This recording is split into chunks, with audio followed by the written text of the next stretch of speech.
on va terminer par là. Je pense que de tous les ministres qu'on a nommés, c'est le cas qui a intéressé beaucoup plus les gens. Et on va parler d'Adedje, on va sérieusement parler d'Adedje, on va finir par là. Alors, qu'est-ce qui est arrivé à Adedje? On est en droit de se poser des questions et d'aller chercher les réponses. Le ministre Adedje, il est, de mon point de vue, victime de ses propres ambitions. Et victime de ses propres ambitions. De la manière dont lui-même il parle de ses ambitions aux gens. Il y a beaucoup de gens qui sont autour de Faure Gnassingbé. Ça fait des années que je le dis, ils ne connaissent pas Faure Gnassingbé. Faure Gnassingbé, c'est quelqu'un, et même ceux qui combattent Faure Gnassingbé ne le connaissent pas. Il a eu toujours de l'avance sur tout le monde. Kokoroko est maintenant à l'environnement, il est à la forêt. Et donc, il y a beaucoup de gens, mais ce n'est pas un ministère de moindre envergure, c'est un ministère de très grande envergure, l'environnement et le climat. Et comment appelle-t-on Adedje, ce sont ses propres faux pas qui le poursuivent. Faure n'aime pas les gens qui convoitent son fauteuil. Même si tu en parles quelque part et qu'il entend, il te met dans son viseur. Et il finit toujours par te frapper. Et c'est ce qui arrive à Adedje. Adedje étant pasteur, il a toujours dit à des gens qui sont proches de lui que lui, il a reçu une prophétie que demain il va diriger le Togo. Mais il n'a jamais reçu la prophétie que Faure peut le renvoyer un matin. Mais il a reçu la prophétie que demain, lui, il va diriger le Togo. Et quel que soit ce que les gens disent, la prophétie va se réaliser. Donc, il s'est ouvert à des gens qui, certainement, comme ils sont dans un milieu où les gens sont des délateurs, les gens certainement rapporté. Et dans Unir, Adedje, tout le monde voyait, dans Unir, tout le monde le voyait d'un bout de l'œil, parce que les gens savent qu'il a de l'ambition, parce que douanier de son état, il a réussi à mettre de côté une très grande fortune. Et quand on a la fortune après, on cherche le pouvoir. Et donc, les gens le voyaient venir.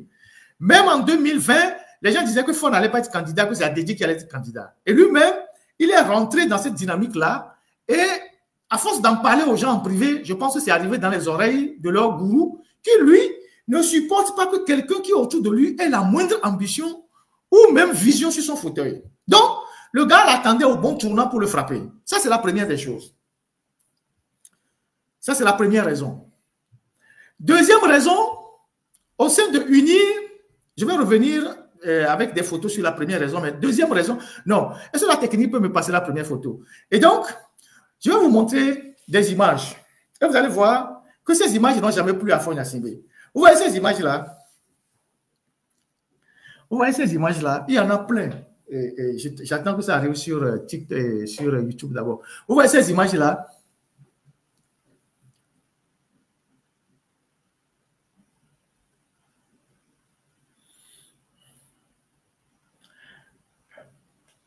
Vous voyez là où, les images là où il marche sur le tapis rouge.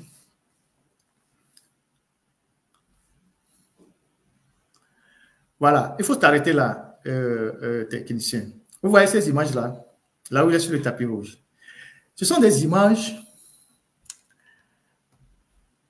quand on les projette, et quand Faure voit ça, surtout dans la position dans laquelle il est aujourd'hui, MPC ou PCM, où il est de plus en plus moins visible dans beaucoup d'événements, il voit à travers ces images quelqu'un qui est en train de le supplanter. C'est-à-dire quand il est chez lui à la maison, déjà qui sait que Adedje a la prophétie que demain va gouverner le Togo. Quand il voit Adedje marcher sur le tapis rouge comme ça, tout élégant, avec beaucoup de prestance, il fait son petit dos là, il est vraiment tranquille dans son rôle. Faure se dit, mais tiens, donc le gars là, il est sérieux.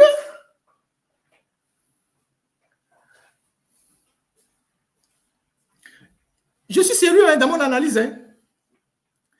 Quand on projette ces images-là, les vidéos-là, faut voir Adedje marcher sur le tapis rouge avec son garde-corps derrière qui tient le sac. Parce que celui qui est à l'extérieur du Togo, s'il ne connaît pas la manière dont le Togo fonctionne, quand il voit ces images-là, il va dire que c'est le président du Togo. Vrai ou faux? Vrai ou faux? Celui qui ne connaît pas ce qui se passe réellement au Togo, la politique togolaise, qui ne connaît pas les degrés de responsabilité au sommet de l'État, quand il voit des images comme ça, il va se dire, mais celui qui marche, qui passe en revue les troupes, la garde républicaine comme ça, et pas une seule fois, à plusieurs reprises. Il y a plein d'autres photos, des vidéos, j'en ai récolté plein. La technique peut les défiler, il y en a d'autres. Il va dire, ah, c'est lui le président du Togo, mais c'est qui? Donc, quand Ford voit ça, il n'est pas content. Il se dit, mais attends. Donc le gars là, il est sérieux dans son histoire de prophétie. Non. On ne peut pas le laisser continuer. Il faut le sauter. C'est l'une des raisons fondamentales qui ont fait tomber Adedje. Déjà parce qu'au sein de UNI, on le trouvait trop ambitieux et que dans les faits et gestes, lui-même, il n'est pas resté modeste. Il n'est pas resté... il n'a pas caché son jeu. Il montrait qu'il était pressé de jouer un rôle comme ça. Et dans les dictatures, c'est impardonnable. Excusez-moi. Dans les dictatures, il n'y a qu'un seul chef. Seul le chef est dans la durée. Les autres sont des fusibles. Dans les dictatures, quand tu prends trop ton rôle au sérieux, tu veux jouer trop ton rôle, le dictateur te frappe. Et c'est ce qui est arrivé à Adedje. Il ouvre la session des députés, il passe devant les troupes, on met les soldats, on chante l'hymne devant le drapeau. Ford dit, tiens. Donc, il est sérieux dans sa prophétie. Donc, lui là, si tu ne le débranches pas tout de suite, il y aura des problèmes. Donc, ça c'est la raison fondamentale qui a entraîné la chute vertigineuse de Adedje. C'est la première raison et c'est la plus fondamentale.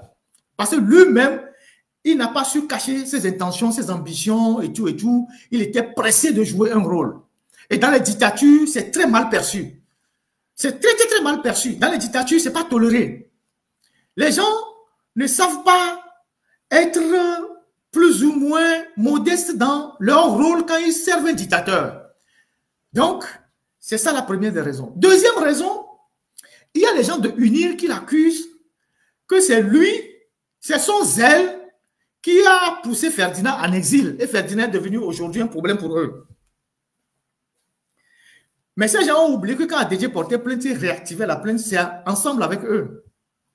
La deuxième raison, parce que cela m'est revenu plusieurs fois, qu'il y a eu plusieurs réunions, les gens ont regretté mon départ, ils se sont dit non, il fallait me laisser dans le pays. Au moins, quand j'étais dans le pays, j'étais contrôlable et tout. Que c'est Adedje qui est derrière tout ça. Et plus Agbetome, mais beaucoup plus Adedje.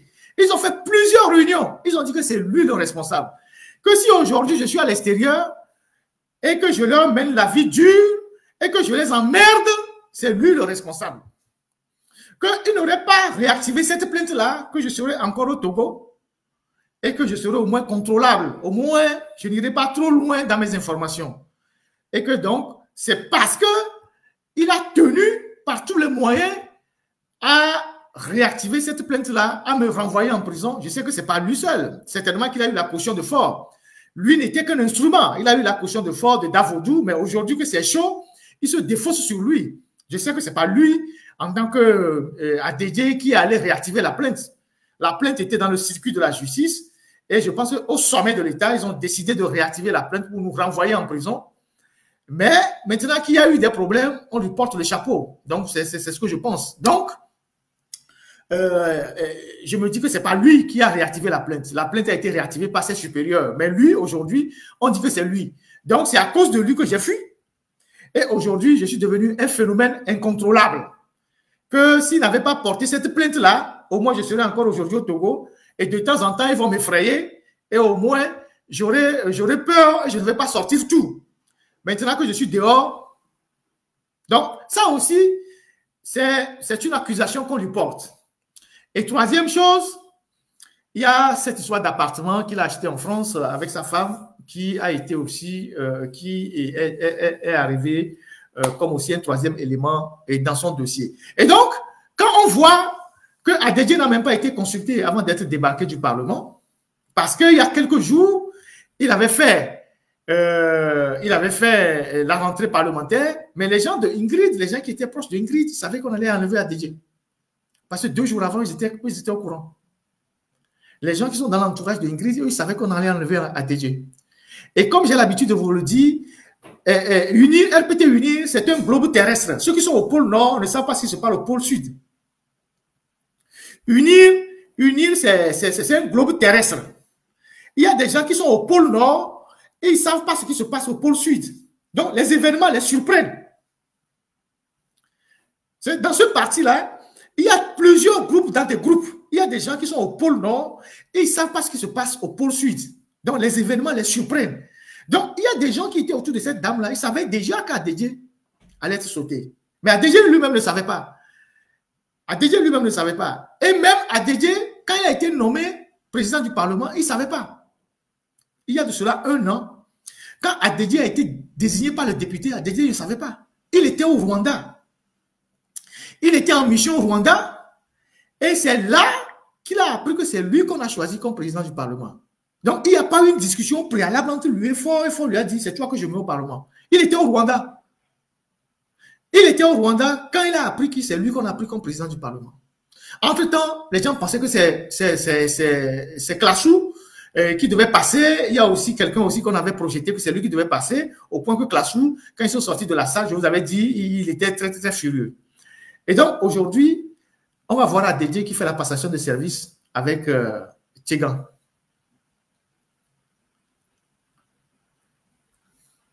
Analysez cette photo. La sémiologie. La sémiologie de cette image-là.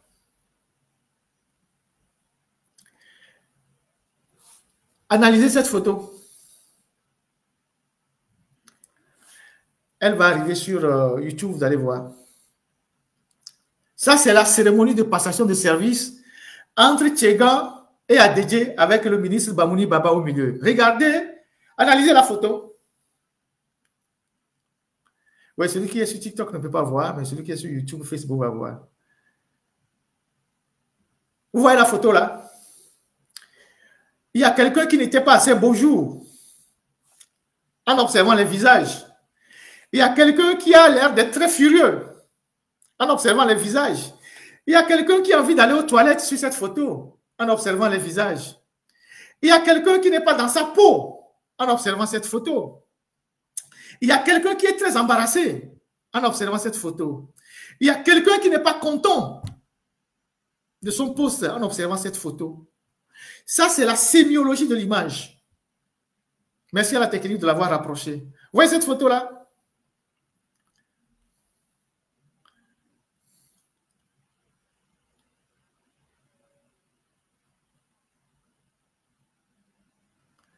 Vous voyez cette photo-là?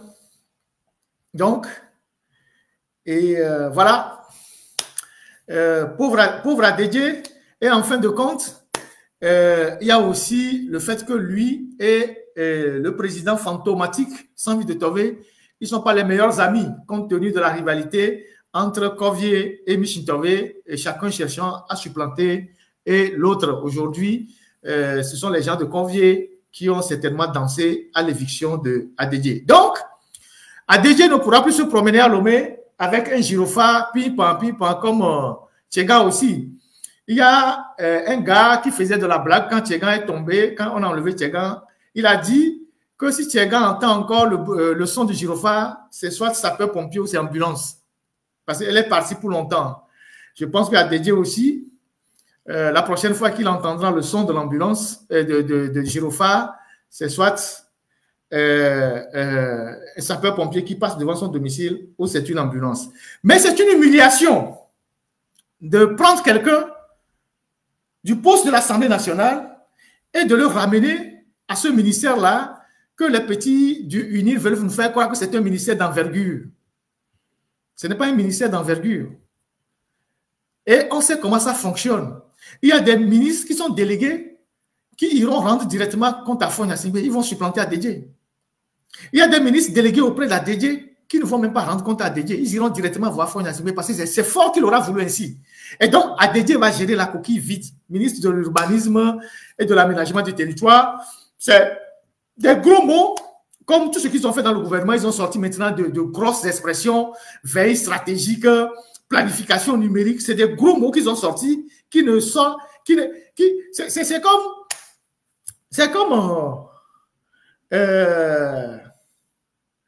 tu vas dans un restaurant français où tu vas manger, je ne sais pas quoi, des légumes de je ne sais quoi, ou bien du haricot, ou à Imolu, et le français va le nommer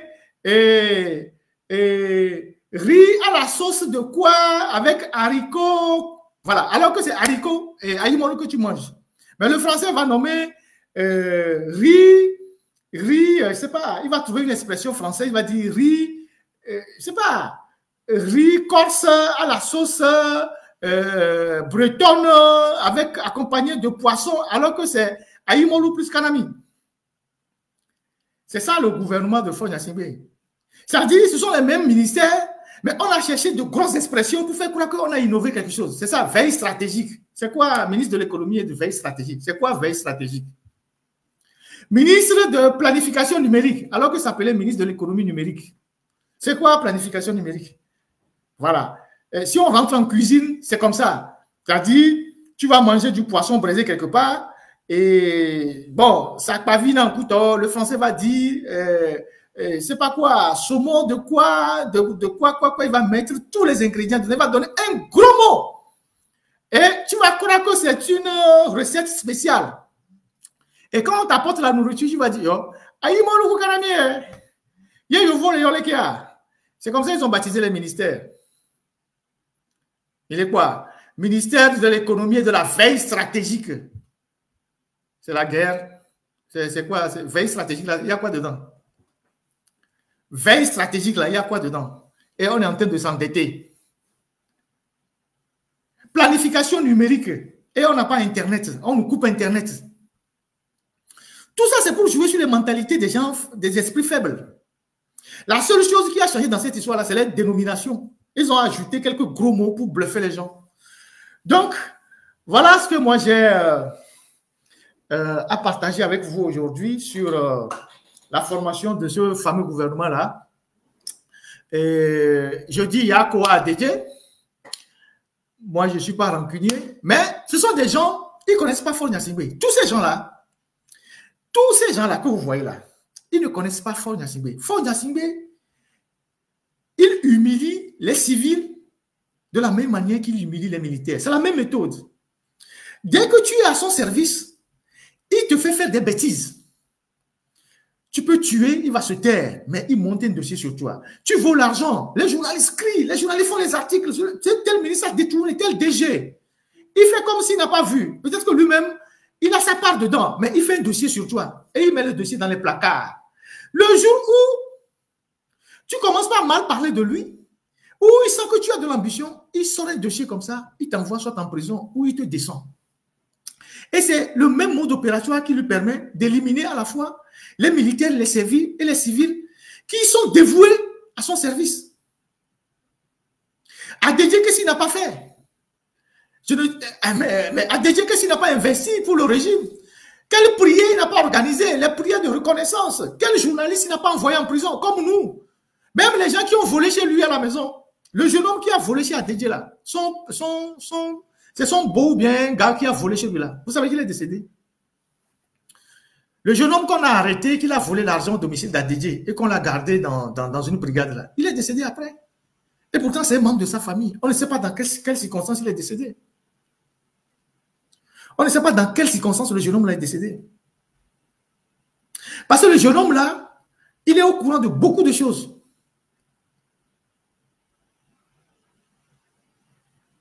Donc, il se passe des choses incroyables au Togo. Mais ces gens-là, ils ne connaissent pas Faure Gnassingbé. Tous les gardes unis, ils ne connaissent pas Faure Gnassingbé. Parce que Faure Gnassingbé, il n'a jamais d'amis. Lui, il vous utilise. Et quand il n'a pas besoin de vous, il vous jette à la poubelle.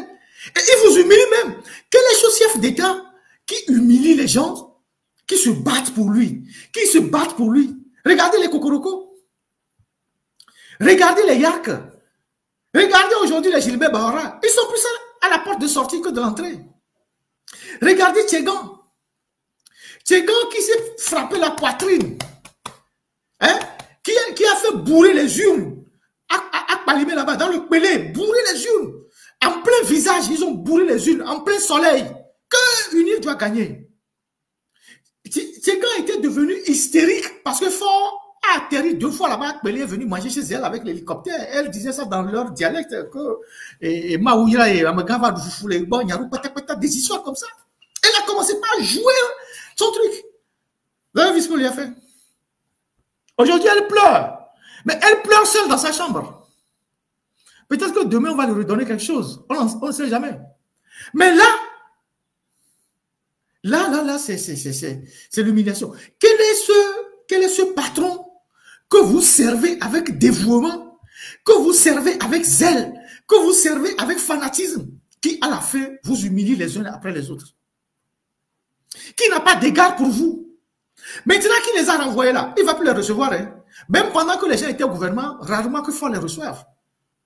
Quelqu'un parle de Bodjona. Non, Bodjona, lui, il espérait aussi revenir, mais Fort n'est pas bête pour relancer Bodjona. Il va lui donner un poste, mais pas un poste important. Je serai à la place de Fort que je ferai pareil. Il va pas redonner un poste important à Bodjona pour que Bodjona retrouve son envergure d'avant. Si Bodjona, à un moment donné, a cru dans sa vie que Fort va lui redonner un grand ministère pour qu'il devienne le Bodjona des années 2005, 2004, 2005, 2000, combien là? Il se trompe. Puisque Fort lui a pris toutes ses forces. Et voilà, il est ici, ouais.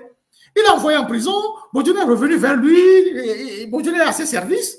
Et donc, et comme Bodjona n'a pas d'autre source de revenus que la politique, mais attendez, mais il sait que il est à son service, il lui donnera ce qu'il veut.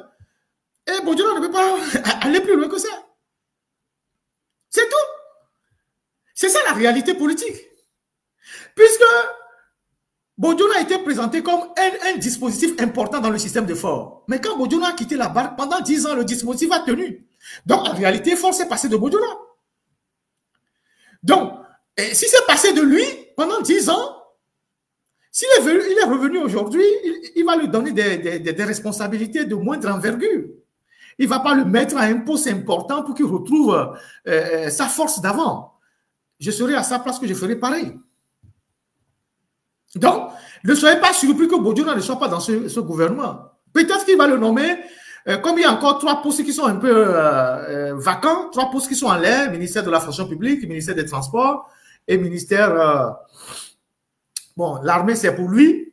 Peut-être qu'il va le caser quelque part. Mais pour le moment, Bodjona doit attendre. Il ne doit pas manifester des signes d'impatience. Il doit attendre. Au bon vouloir du patron, on lui donnera. Alors, Afang Bédi, lui, c'était le ministère des pistes rurales. Bon, on a supprimé ça maintenant, donc lui, il est perdu. Donc, voilà. Donc, merci beaucoup à tous ceux qui sont restés en ligne. On était quand même si nombreux pour décortiquer cette actualité-là. J'espère que... et donc, ce gouvernement ne donnera rien. Donc, ce gouvernement ne donnera rien. Donc, c'est un gouvernement de copains et de coquins. Donc, vous avez Fort, ses beaux, ses belles-sœurs. Vous avez des couples qui sont dans le gouvernement. Ça ne donnera rien. Bengbeni, sa femme, c'est la sœur de Fort Gnassingbé. Santos Mouroupe, c'est la femme du petit frère de Fort Gnassingbé, Boluvi, Patrick Boluvi. Et donc, c'est la famille. Et vous avez Assis et Fad qui sont un couple. Vous avez d'autres personnes qui dépendent directement de Fort comme des copains. Vous avez le ministre délégué auprès du ministre des Affaires étrangères, M. Johnson Yakole, qui est le grand frère de M. Charles Azoumaro, qui est en prison. Donc, c'est son grand frère, Charles Azoumaro, qui est le mari de la fille de Fende Yadema, Yvonne Gnassingbé, la pharmacienne. Son frère qui est en prison, son mari qui est en prison, Charles Azoumaro, qui est en prison. C'est son grand frère qui est Johnson Kokou Yakole, et qui était précédemment ambassadeur en Suisse. Et lui, c'est aussi le club des Chaminadois. Parce que lui aussi, c'est un copain de jeunesse, de fort, ils ont fait chaminade ensemble et tout ça. Donc, c'est le club des chaminadois. Donc, ces gens-là, c'est la jouissance. C'est pas des gars qui sont venus pour faire quoi que ce soit. Donc, c'est un groupe de copains et de coquins. Donc, ces gens ne vont rien faire d'extraordinaire pour le Togo. Au contraire, ils vont nous perdre le temps et c'est ce à quoi on va assister. Donc, et là maintenant, il faut peut-être redélimiter même les ministères. Vous imaginez? Il faut redémiliter les militaires, il faut fixer les prérogatives des uns des autres. Et on n'est pas sorti de berge. Oui, l'UFC a eu 2 strampotins avec Isaac Tiakwe et Sénal. Et puis, bon, c'est tant mieux pour eux. Voilà, leur patron s'apprête à fêter ses 90 ans en décembre chez Chris Olympio. Donc, voilà. Donc, voilà ce que moi j'ai à partager avec vous. J'espère que il y a une grogne au sein de l'UNIR, mais une grogne en silence. Vous voyez la force des mots que j'utilise. Il y a des gens qui se retrouvent à 2, ça papote, ça s'énerve. Et ils se disent entre eux, tu vois ce qu'il a fait, vraiment, on le sert, mais il n'a pas de gars pour nous. Et il y a des gens qui pleurent, parce qu'il y a beaucoup d'entre eux là-bas qui n'ont jamais rien appris à faire. Ils n'ont été que ministres, ils n'ont rien appris à faire. Non, Trimoine, lui, il est parti peut-être pour longtemps. Et donc, il y a des gens qui se retrouvent, qui parlent entre eux. Tu vois ce qu'il a fait, on fait tout ça là. Et la prochaine chose qu'il va faire encore, c'est les mairies. Il va niquer encore beaucoup dans les mairies. C'est d'ailleurs parce qu'il voulait placer des gens dans les mairies que ça traînait depuis. Et les autres étaient réticents. Donc, dans la semaine prochaine, vous allez voir les mairies aussi. Il a déjà donné les consignes. C'est Fort seul qui décide de tout. C'est Fort qui décide de tout. Le parti le rencontre et il prend la feuille, il dit, mairie de Djarpanga, c'est celui-ci. Celui-ci a joint. Mairie de ceci, c'est celui-ci. Mairie de ceci, c'est celui-ci. Mairie de ceci. Celui-ci, on l'élimine. C'est lui seul qui décide de tout. Même pour les mairies, c'est lui qui décide. Le parti le rencontre et lui, il dit, placez celui-ci ici, placez celui-ci, placez celui-ci ici. C'est ce qui se passe. Donc, il y a des gens qui pleurent en silence, qui se retrouvent entre eux, qui papotent, qui bavardent, qui disent, tu as vu, il nous a pas remercié, il nous a renvoyé. Nous, on est des militants convaincus. Il y a des gens qui viennent, qui n'ont même pas de parti. Et il y a des gens qui, on ne les voit jamais dans l'UNIR. Ils ont gardé leur poste. Continuez pas à pleurer. Vous allez mourir un à un. Continuez pas à pleurer. Vous allez mourir un à un. Vous allez faire des crises un à un. Lui, il va vous éliminer un à un. Autant il fait avec les militaires, il va vous faire aussi avec vous les civils. Il va vous humilier. Il va vous dégager un à un, un à un. Et vous n'aurez vos yeux que pour pleurer. Donc, voilà ce que moi j'ai à dire sur ce gouvernement incomplet et rempli des mêmes textes pour la même aventure, c'est-à-dire les dégâts. Ça ne donnera absolument rien. Et voilà quoi. Donc on attend quand ADG sera remplacé. Actuellement, c'est les spéculations dans l'UNIR. Tout le monde dit oui, peut-être qu'il va envoyer telle personne à la tête du perchoir. Tantôt, c'est lui seul qui sait qui. Et il a déjà le nom. Il sait qui il va envoyer là-bas. En enlevant ADG, il sait qui il va envoyer à la tête du Parlement. Il le sait déjà.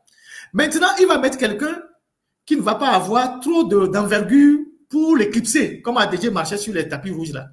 Il va mettre quelqu'un qui va savoir se garder. La personne ne va pas avoir trop de comment vous direz ça, trop d'importance pour l'éclipser. Il va envoyer quelqu'un là-bas. Donc, voilà quoi. Quelqu'un qui sait s'effacer pour laisser la place au chef. Voilà, quelqu'un qui ne fait pas trop de zèle, tout ça. Donc, mais le plus important, quand le président de l'Assemblée sera choisi, on verra par rapport à la constitution du régime parlementaire, si c'est Faure Gnassingbé qui va se présenter devant le Parlement, c'est-à-dire l'Assemblée nationale et le Sénat réunis, pour nous décliner son programme de gouvernement. C'est lui qui doit le faire. S'il ne le fait pas, s'il ne se présente pas devant le Parlement pour faire ce discours-là de programme et qu'il demande la confiance du Parlement, la confiance que le Parlement peut lui refuser, c'est qu'on n'est pas dans un régime parlementaire. Déjà, on ne l'est pas, mais on aura encore la certitude qu'on n'est pas dans un régime parlementaire. J'ai déjà renvoyé les constitutionnalistes à aller regarder dans la nouvelle constitution qui nomme les ministres. Et est-ce que la formation du gouvernement a visé un article particulier? Lorsque vous aurez les éléments, gardez-les au frais. Et on va suivre les événements pour voir si Faure Gnassingbé va se présenter devant le Sénat et l'Assemblée nationale réunie pour décliner son programme de gouvernement, répondre aux questions et solliciter la confiance, entre parenthèses, des soi-disant élus de la République. S'il ne le fait pas, c'est que il a choisi son régime parlementaire comme un buffet. Donc, il mange à la carte. Il choisit dans le régime parlementaire les articles qu'il arrange. Son régime parlementaire, c'est un buffet à volonté. Donc, il choisit les mets qu'il arrange. Il choisit les nourritures qu'il arrange. Or, ça ne devait pas être cela. Le régime parlementaire est plus contraignant que le régime présidentiel. On malmène les premiers ministres à l'Assemblée. On pose toutes les questions. On le taxe de tout. On le malmène. C'est ça le régime parlementaire. Donc, c'est lui-même, Faure Gnassingbé, qui nous a dit il veut faire un régime parlementaire comme l'Allemagne, comme l'Angleterre, comme je ne sais pas, l'Inde, tout ça là. Il faut qu'on voit dans la pratique si c'est un régime parlementaire ou pas. Allez, merci à vous tous. Merci pour ce temps que vous avez passé avec nous. Je vais voir rapidement s'il y a quelques questions. S'il n'y en a pas, bon, on va mettre fin au direct. Aujourd'hui, on est parti de Madagascar pour arriver au Togo. J'espère que les événements de Madagascar vont nous inspirer et on continue par travailler pour que bon, les Togolais soient suffisamment sensibilisés pour que le jour où les Togolais décideront de prendre leur destin en main, qu'il n'y ait personne pour pouvoir bloquer ce destin-là, ou bien qu'il n'y ait personne pour pouvoir voilà, on m'a dit ceci, Ingrid, elle est à la Caisse nationale de sécurité, elle est à la Lonato, elle est à la brasserie, elle est à Dr Lafia, elle est aussi dans l'UTB, voilà, je pense qu'elle est la présidente du conseil d'administration de l'UTB, elle est à la SCI, elle est à Cypress. Vous imaginez? Une seule personne. Je résume. Elle a la Caisse nationale de sécurité, elle a AMU, elle a moyen de se protéger à l'INAM, elle est à la SCI, elle est à l'ONATO, elle est à la brasserie, elle est à Dr Lafia, elle est à l'UTB, elle est à Cypress. Mais il est quoi? Vous imaginez? Je répète, elle est à la Caisse nationale de sécurité, elle est à la LONATO, elle est à la brasserie SNB, elle est à Dr Lafia, elle est présidente de l'UTB, elle est à Cypress, elle a AMU, elle a INAM. Et c'est elle aussi qui fait les projets immobiliers avec la Caisse nationale de sécurité un peu partout. Vous imaginez ce qui se passe?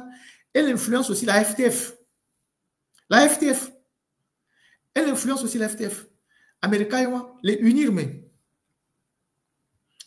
Continuez. Allez, merci beaucoup. Merci à vous tous. Ah, on me dit qu'elle aussi a un NASAP. Ah, voilà. Qu'elle est aussi dans toute la NASAP. Franchement, tout content de venir. En tout cas, allez. Allez, les amis. Un chef qui n'a plus pour trône qu'un rocher, et pour royaume qu'un coin dans un maquis.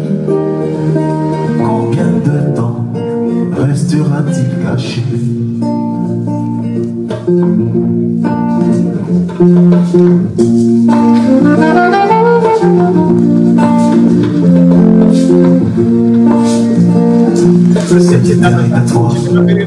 C'est ta fierté.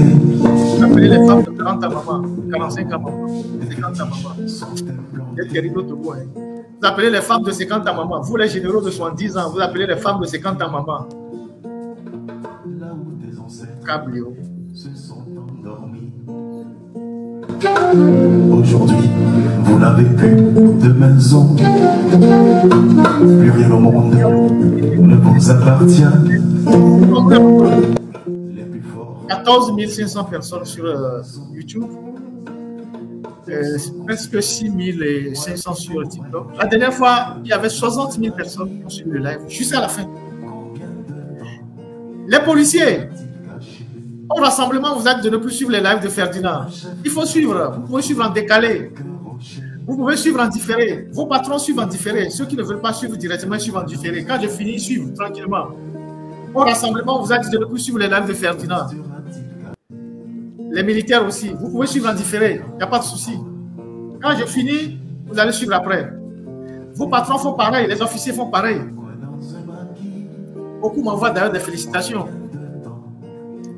Donc, moi, je suis l'homme du peuple. Hein. Je parle de tout le monde. Je défends tout le monde. Tous ceux qui sont dans l'injustice, je les défends. C'est pour le bien du Togo. C'est pour dire que nous sommes les mêmes. C'est tout. Mais les voleurs n'auront pas de retour. Donc, merci aux plus de 14 500 personnes qui étaient sur YouTube. Sur TikTok, on était... Ouais, Facebook, on était au moins 2000 et quelques. Et comme je vous disais la dernière fois, il y a au moins 60 000 personnes qui ont suivi le live la dernière fois. Moi, sur TikTok, dès que j'ai fini. Et donc, nous devons profiter de ces audiences-là pour sensibiliser les Togolais dans tous les secteurs. Vous allez voir qu'aujourd'hui, j'ai parlé de l'INAM, j'ai parlé des soldats, de l'augmentation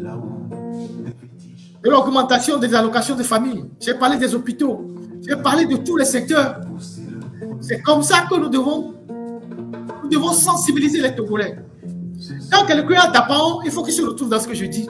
Si quelqu'un est à Djarpanga, il faut qu'il se retrouve dans ce que je dis. Si quelqu'un est à Sotobois, il faut qu'il se retrouve dans ce que je dis. Si quelqu'un est à Néron, il faut qu'il trouve intérêt à ce que je dis. Si quelqu'un est à Palimé, il faut qu'il se retrouve dans ce que je dis. Et ces vidéos-là, il faut que nous les multiplions sur WhatsApp.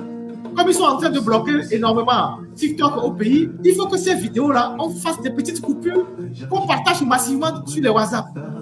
Ce n'est pas le numérique qu'on va sensibiliser énormément de Togolais. Il faut qu'on fasse des petites vidéos. Déjà, nous on fait énormément de capsules sur nos pages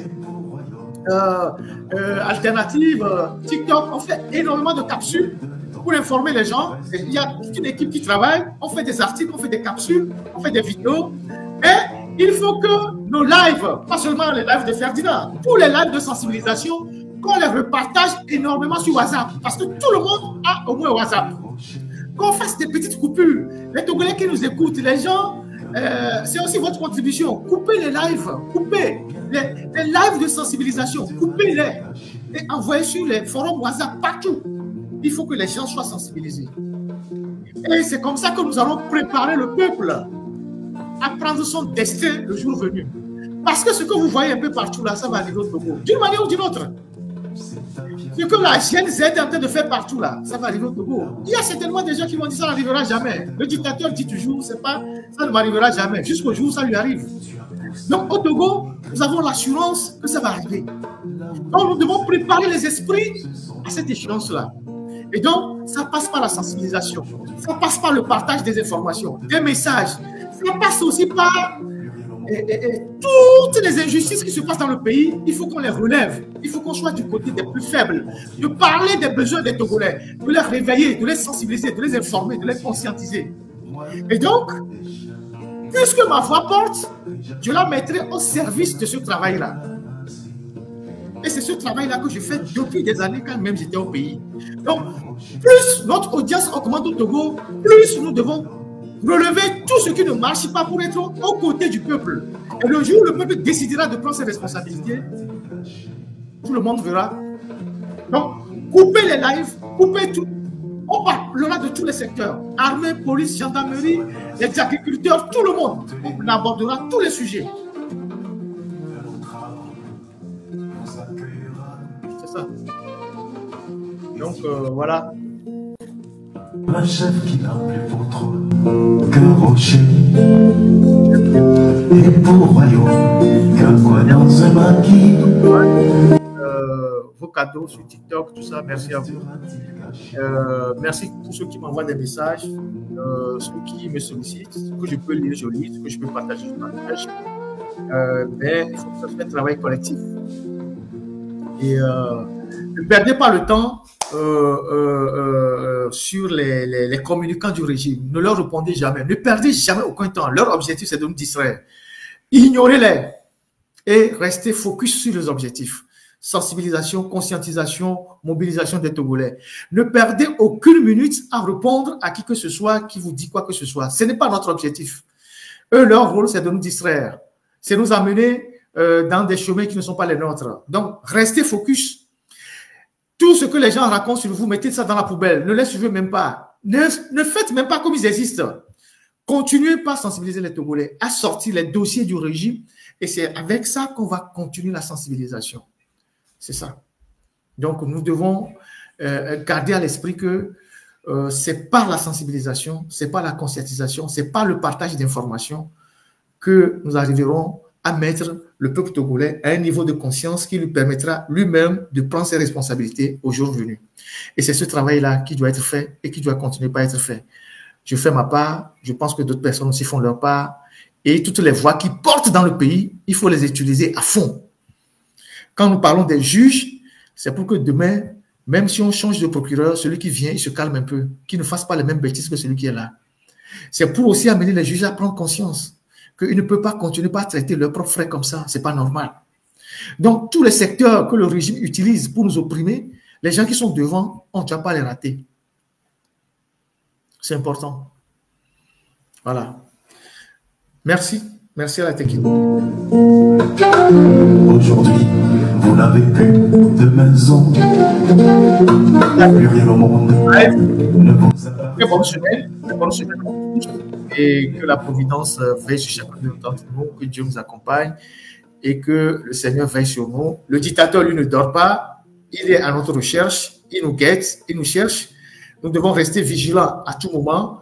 Nous qui sommes à l'extérieur, quand nous avons des alertes, on informe des gens qui sont dans les pays où nous sommes hébergés.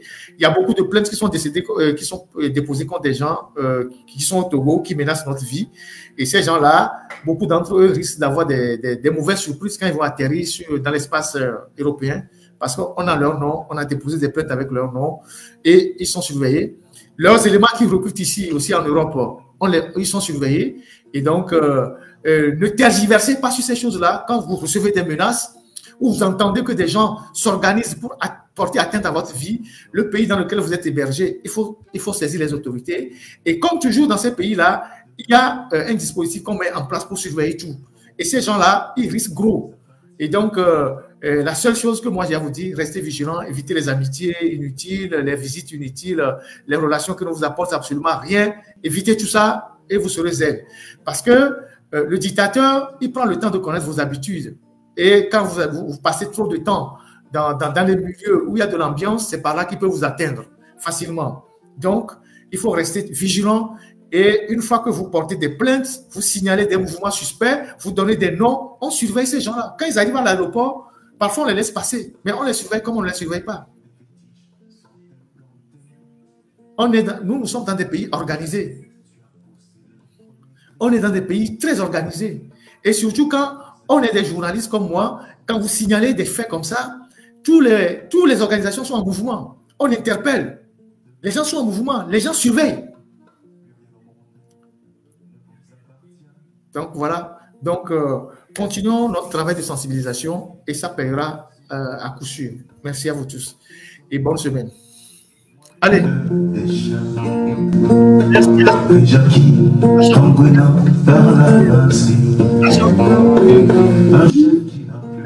Disons que quand tu es militaire, tu ne dois pas tirer sur ton peuple, ça cadre exactement ce qui s'est passé à Madagascar, où une partie de l'armée a appelé les autres à ne pas tirer sur le peuple. Chapeau à notre organisation. Merci à vous tous. Bonne semaine. J'irai pas, mon général, j'irai pas. J'irai pas malgré tout le respect que je vous dois. Non, je ne tirerai pas au nom.